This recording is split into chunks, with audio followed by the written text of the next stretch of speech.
So in the last couple of episodes we've done quite a lot of work on the body of this guitar. We've got the sunburst sprayed onto it and we've started to cover that up with many coats of clear. And I've got that going on in the background. I'm still working on it, but while I'm doing that, I'm also going to drop back onto the neck and we'll start progressing this as well. So hopefully by the time the body's finished and cured and polished up and everything, this will be ready to go onto it. Now, a lot of my builds recently, I've been knocking the frets in with my trusty soft-faced fretting hammer, which I've been using for a long time. However, I did invest in a fret press to try and make that process a little bit easier. However, I did struggle with it a little bit. And the problem I had was I'd made this little bed to go onto it, and it's a piece of 3/4 ply. But what I was finding was when I was putting pressure on, especially with just fretboards, this was giving a little bit and everything was kind of bowing up and wasn't really working very well. So I thought I needed something a little bit more substantial to do that job. So what I did is I took a piece of 1 3/4 inch square pine and some strips of 1/2 inch plywood. And I've made a little bit of box section out of the ply wrapped around the piece of pine. And my thinking is having that kind of box section of ply will be very strong and there won't be as much deflection.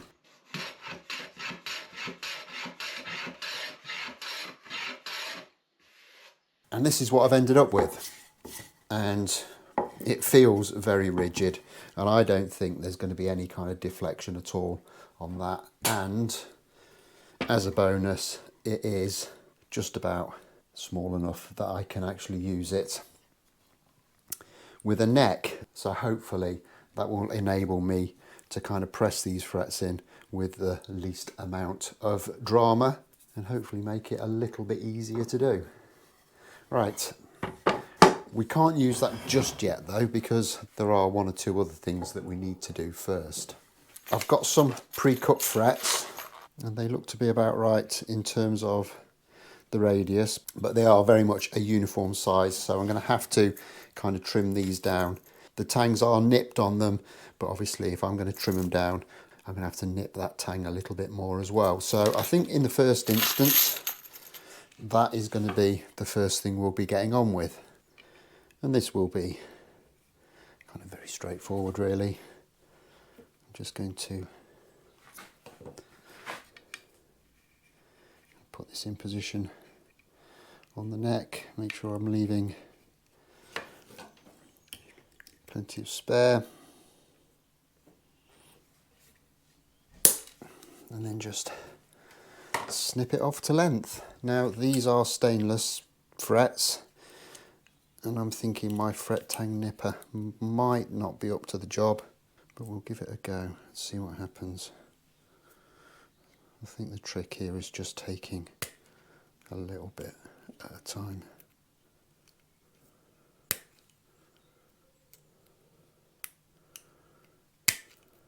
And then I'll just get a block of wood into the vise and give these a quick kind of rub over with a file just to clean up that little bit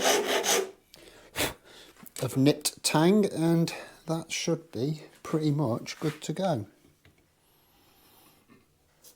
So I'm going to work my way up the board and get these kind of prepared. It'll take a little while.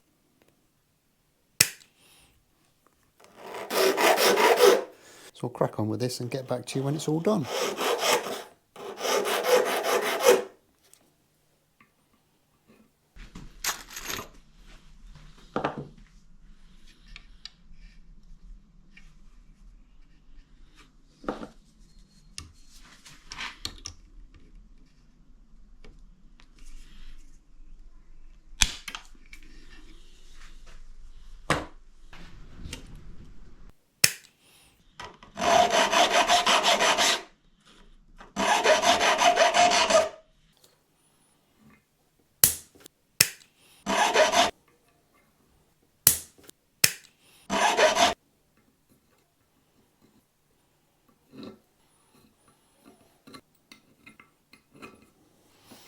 Okay, and I've got my press set up on the bench.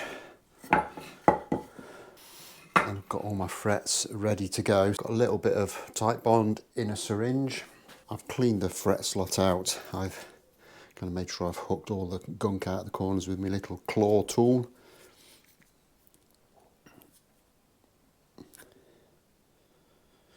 Just going to run a bead of glue into that fret slot.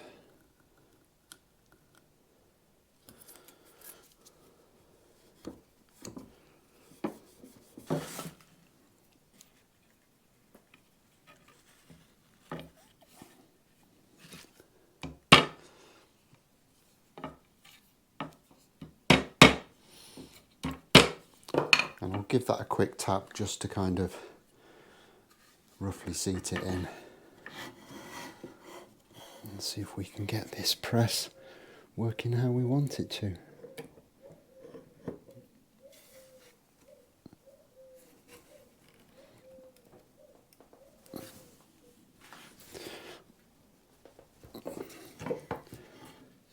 And that's actually gone in really nicely. Very happy with that. So we'll just crack on and get the next one done.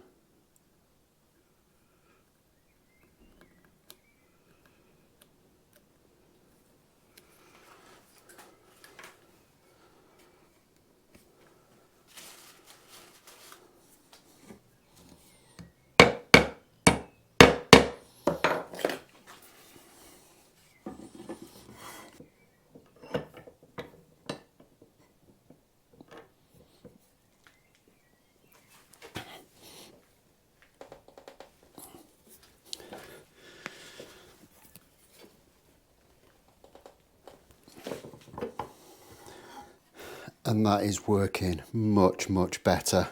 Hardly any effort at all to push those in, and they are going in really, really nicely. So very, very happy with this upgrade so far. Okay, so that's 2 in. We've still got quite a few more to do. So I'm going to slowly but surely work my way down the board and get them all pushed in.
It occurs to me that I might still be pulling a little bit too hard on here. I'm having to brace myself against the bench, and I don't really think it's absolutely necessary. On the last one I didn't do it, and it seems to have seated just as well as when I was. There's a little bit of a learning curve there for me maybe, but I definitely think I'm getting the hang of this now.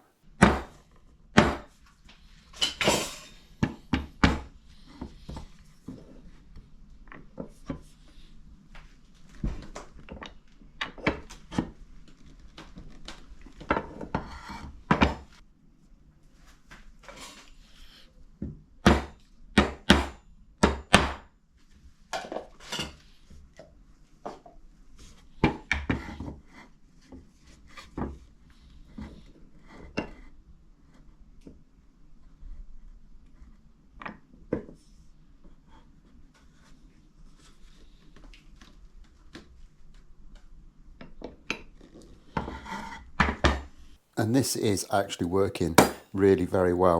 I'm very pleased with this modification. It's still a little bit kind of fiddly to a certain extent. You have to kind of juggle things about a little bit. I might see if I can kind of adapt this even further, but I'm going to try and bring you as close in as I possibly can, because it's literally just a case of pulling firmly down on that, and we've got a perfectly seated fret there. I don't know if you can see that or not, but it is absolutely spot on, and I've hardly had to put any pressure on that bar at all really in comparison to what I was having to do before. So very, very pleased with the way that that's gone. And another little trick is these frets aren't quite the right radius. Now if I was doing this off a length of fret wire, I could break out my fret radiusing jig and get them exactly how I want them, but obviously these are pre-cut. So all I do is I take a piece of tube, in this case it's the adapter on this air gun, and if you just put that in a little bit of pressure, kind of work that through a few times,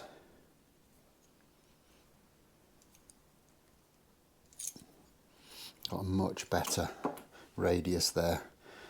And if you're careful, you will get a nice consistent radius, but of course when you press these in the press, they will conform to the actual radius on the fretboard.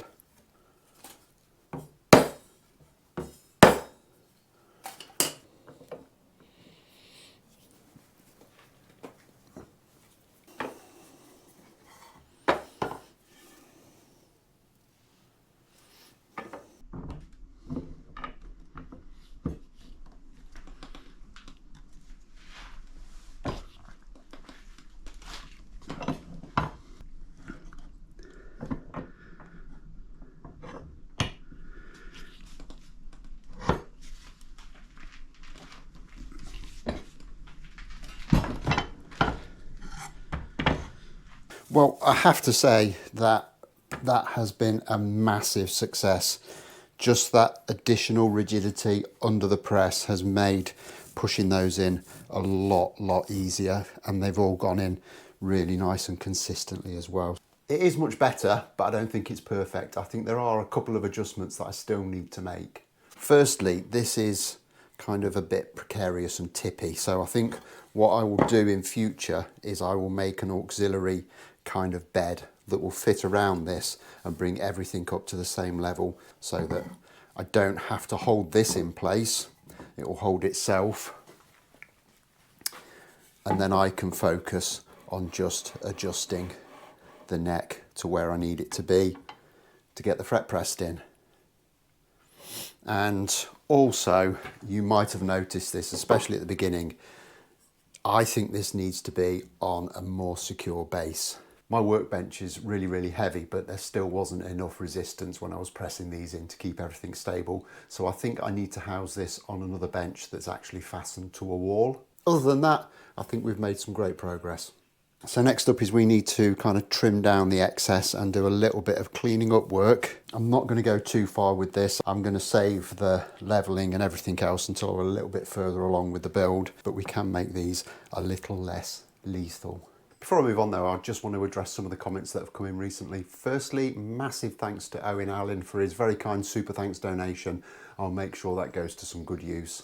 And thank you very much for the very complimentary things that you said about the channel. I've had a lot of good feedback about the burst that we put on the base, so thank you for that. And also an awful lot of people saying, yes, we would love to see you make a pickup winder and start doing some pickups. So at some point in the future, that will be part of the channel.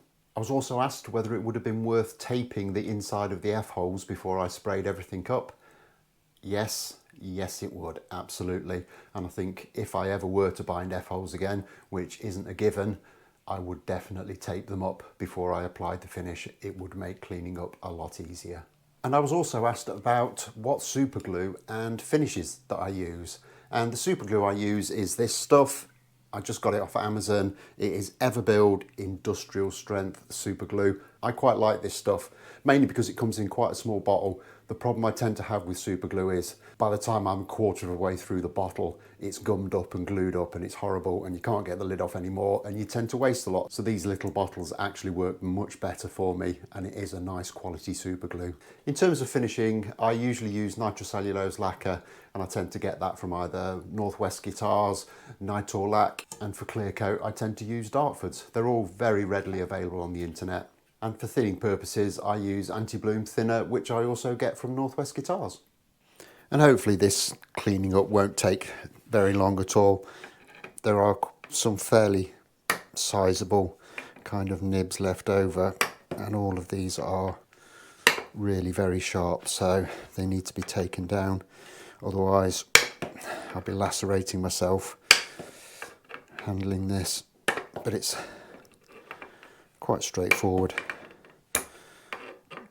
Just where we can get the fret cutters onto them, trim them down.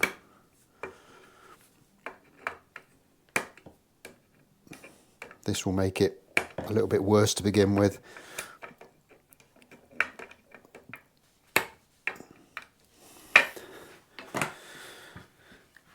But with that done, I can then just get this. It's actually a fret dressing file, and I'll just start kind of taking those frets down so they're flush.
And then I'm just going to take the same file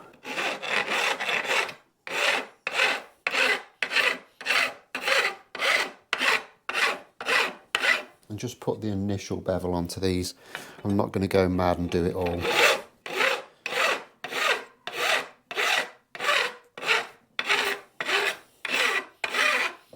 I just literally want it to get to the point where it's not going to hurt me.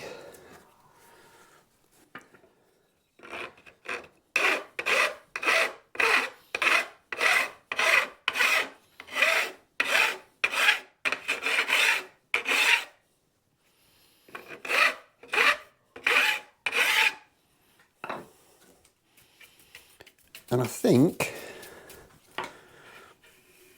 that will do for the time being. There's obviously a load more work that we'll need to do on those, but for the time being, they're at a point where we can leave them. Now, just out of interest, I want to just put the fret rocker across this.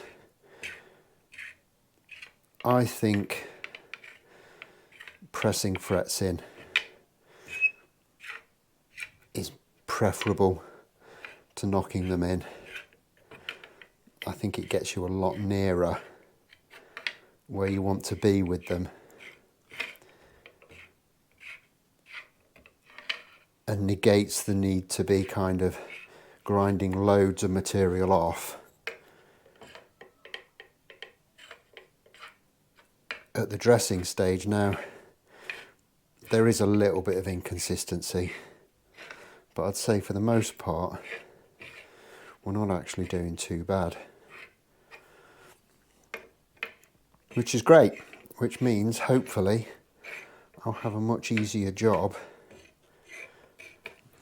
of dressing these flat. So that's another job done. I'm very happy with the way it's gone. Next up is we need to turn this from a square bit of timber into a neck-shaped object. However, there is an issue with this neck in so much as this maple is very, very curly, which is great because it means the neck is going to look absolutely fantastic when it's done. However, I've tried to plane this already once or twice and it just tears out like crazy. So there is no way on earth I'm going to be doing this one with a spoke shave. However, I see that as an opportunity rather than a problem, because that means we can break out our old friend, the Shinto saw rasp. So that's going to be my next task, but that is clearly not for this episode. So we'll be back in a few days' time when we can start on that. Until then, don't forget to hit that like button if you've enjoyed this. Subscribe if you haven't already done so, and I'll look forward to seeing you then. Thanks a lot for watching. Bye bye.